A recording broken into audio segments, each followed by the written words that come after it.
뉴욕시에서도 첫 번째 에볼라 환자가 발생했습니다.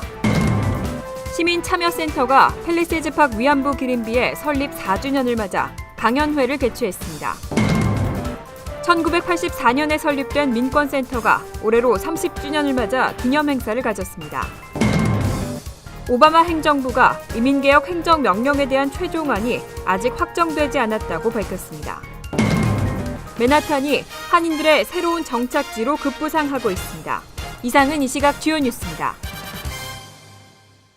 여러분 안녕하십니까? KBN 뉴스입니다. 뉴욕시에서도 첫 번째 에볼라 환자가 발생했습니다. 이번에도 서아프리카를 방문하고 뉴욕시로 돌아온 30대 의사인데요. 확진 판정을 받기 전에 지하철과 볼링장 등에서 불특정 다수의 사람들과 접촉한 걸로 알려지면서 뉴욕시가 초비상이 걸렸습니다. 빌 드블라지오 뉴욕시장은 어제 오후 10시 앤드류 쿠오모 뉴욕 주지사와 함께 긴급 기자회견을 열고 뉴욕시에서 첫 에볼라 환자가 발생했다고 발표했습니다. 이번 감염자 역시 의료진으로 최근 서아프리카 기니에서 돌아온 33살 크레이그 스펜서가 에볼라 초기 검사 결과 양성 반응 판정이 나온 것으로 확인됐습니다. 뉴욕시 보건국에 따르면 스펜서는 국경 없는 의사회 일원으로 활동하고 기니에서 돌아온 지 일주일 만인 21일부터 이상 증세를 느끼고 23일에는 화씨 103도의 고열과 소화 장애 증상을 보인 것으로 나타났습니다. 그 후 맨하탄 할렘 자택에서 응급차에 실려 맨하탄 벨뷰 병원으로 긴급 이송돼 격리 조치됐습니다. 한편 스펜서가 이번 전날 밤 자신의 아파트가 있는 맨하탄 할렘에서 브루클린까지 1번과 L, A노선 지하철을 타고 브루클린 윌리엄스버그 일대 볼링장과 바를 이용했다는 점이 알려지면서 감염 확산 우려가 커지고 있습니다. 보건국은 그의 아파트를 봉쇄하고 시민들의 접근을 차단하는 한편 시정부 역시 현재 스펜서와 접촉했을 가능성이 높은 시민들을 찾는 데 주력하고 있습니다. 시민참여센터가 팰리세이즈팍 위안부 기린비 설립 4주년을 맞아 강연회를 개최했습니다. 2차 세계대전 당시 자기들이 저지른 만행을 인정하지 않는 일본이 안타깝다며 이 일본군 위안부 이슈를 국제사회에 알리는 데 지속적으로 힘쓰겠다고 밝혔습니다. 박민기 기자가 보도합니다. 시민참여센터가 팰리세이즈팍에 위치한 위안부 기린비 설립 4주년을 맞아 위안부 이슈 강연회를 개최했습니다.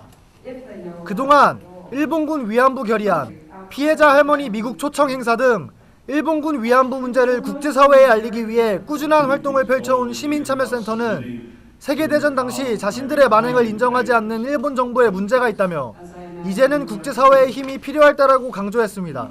미국 사람들이 아직 이 문제에 대해서 이해를 잘 못하고 있기 때문에 이 맨하탄 전체 미국 사람들만 다니는 교회에서 이 행사를 하는 것이 나름대로 의미가 있겠다 이런 생각을 했고 이것을 계기로 저희들이 계속적으로 밑에서 이런 내용들을 알려가는 작업들을 이 교회, 저 단체 이렇게 하면서 미국 사회 속에서 알리는 활동들을 벌여나갈 그럴 계획입니다.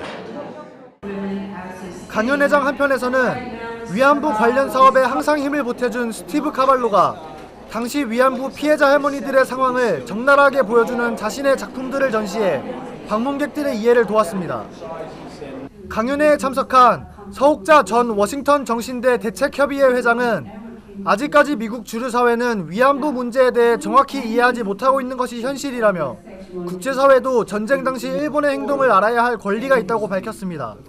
우리 그 2차 대전 당시에 일본군이 우리 젊은 티네이저 또 우리 젊은 그 여자들을 강제 납치 또 동원해서 그 중국, 버마, 필리핀 이런 그 전선 끝에 가서 그쪽에서 우리 여자들을 하루에도 20 내지 30번씩 이렇게 레이프를 하고 그랬습니다. 그래서 정부에 등록된 위안부 피해자 237명 중 현재까지 생존자는 54명입니다.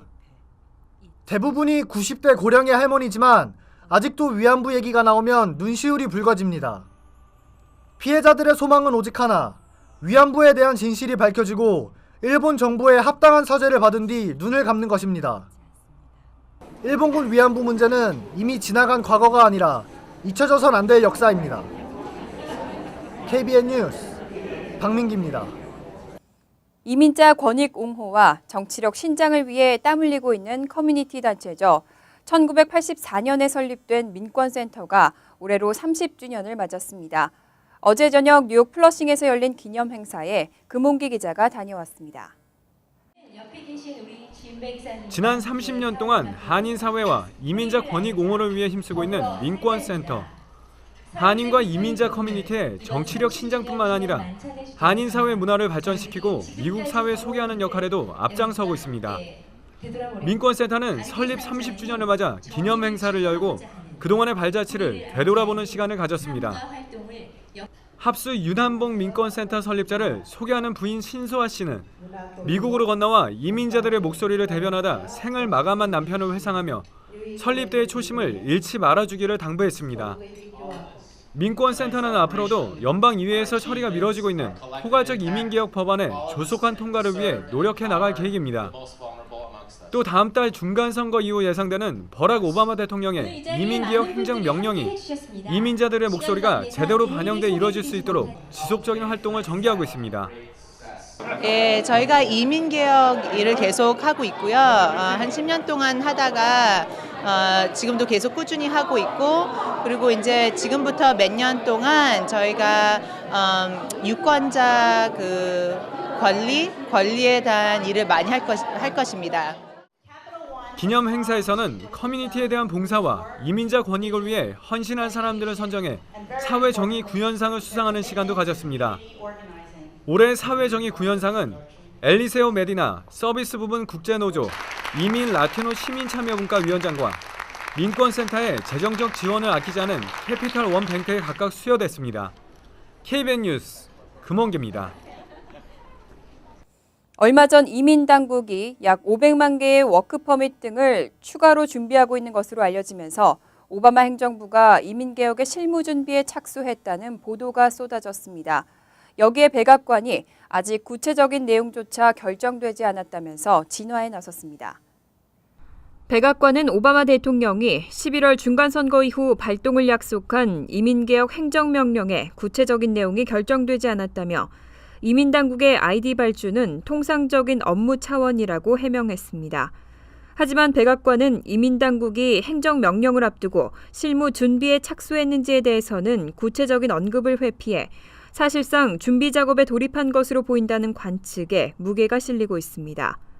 조시어니스트 백악관 대변인은 22일 뉴스 브리핑에서 이민당국이 수백만 개의 아이디 발주를 계획하고 있는 것은 통상적인 업무 차원으로 알고 있다며 백악관이 관련 부서의 실무 행정까지 파악하고 있진 않다고 설명했습니다.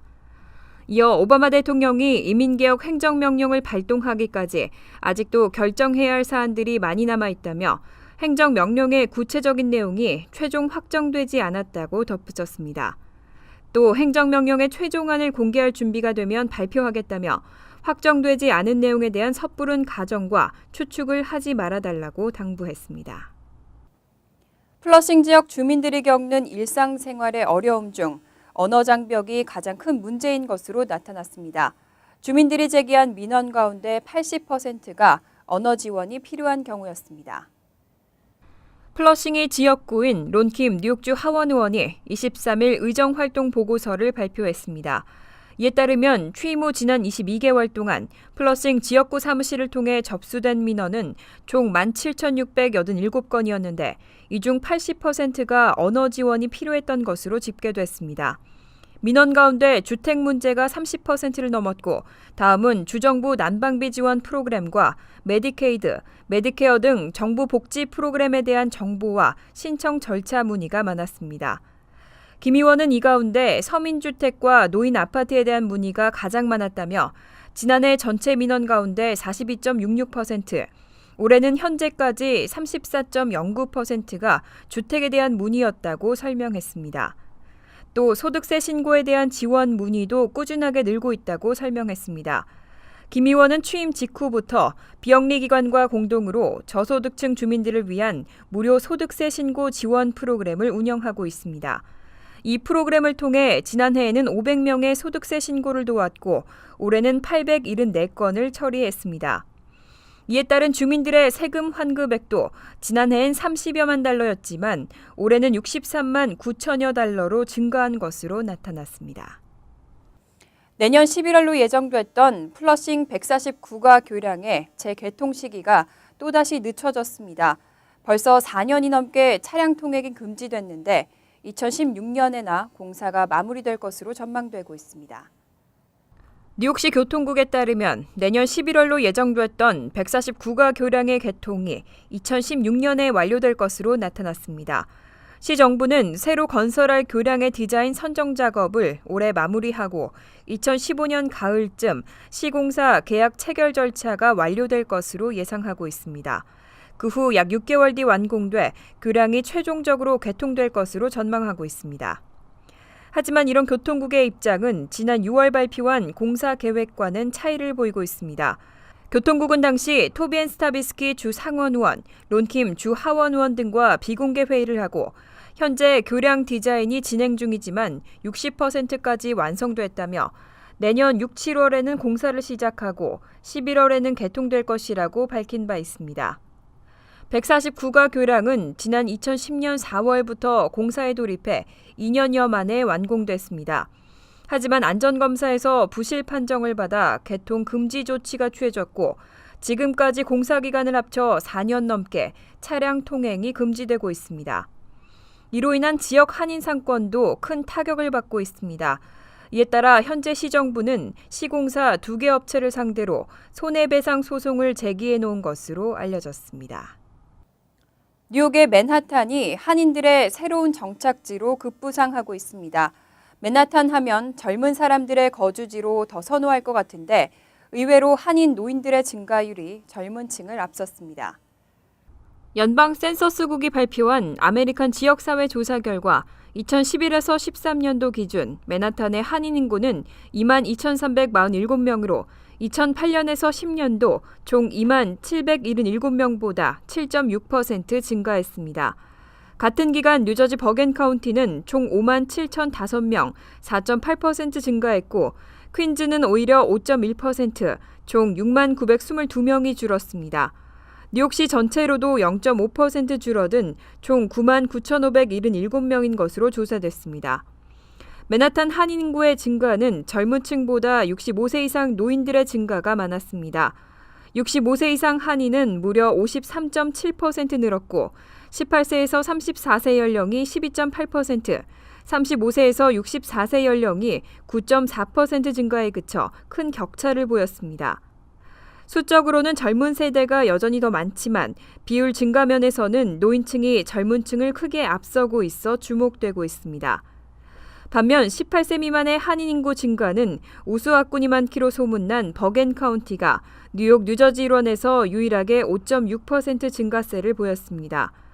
또 맨하탄은 타주에서 이주한 한인은 물론 신규 이민자들에게도 퀸즈보다 선호도가 더 높은 것으로 나타났습니다.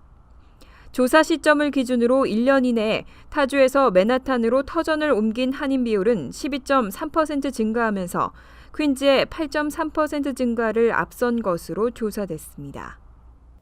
이상으로 KBN 뉴스를 마칩니다. KBN과 함께 즐거운 저녁 되시기 바랍니다.